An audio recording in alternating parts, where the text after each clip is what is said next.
100 তো গেছে উনি 95। পাত্রে দেখতে এসে হবু শাশুড়িকে নিয়ে পালালো জামাই। এসেছিল পাত্রী দেখতে, কিন্তু একই কাণ্ড, পাত্রীর বদলে পাত্রীর মাকে পছন্দ হলো জামাইয়ের। হবু শাশুড়িও অবশ্য মনে মনে পছন্দ হয়ে গিয়েছিল জামাইকে। ব্যাস, আর কি, সমাজের ঘেরাটোপকে অমান্য করে হবু শাশুড়িকে নিয়ে পালিয়ে গেল। পাত্রে দেখতে এসে হবু শাশুড়িকে নিয়ে পালালো জামাই। এসেছিল পাত্রী দেখতে, কিন্তু একই কাণ্ড, পাত্রীর বদলে পাত্রীর মাকে পছন্দ হলো জামাইয়ের।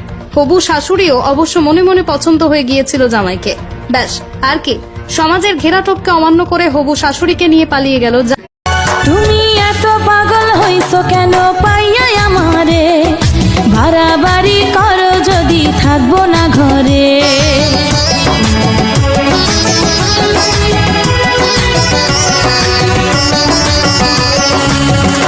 ও আমায় ছেড়ে প্রাণ স্বজনে যাইবা কোনখানে, বান্ধিয়া রাখিব তোমায় প্রেমের বাঁধনে।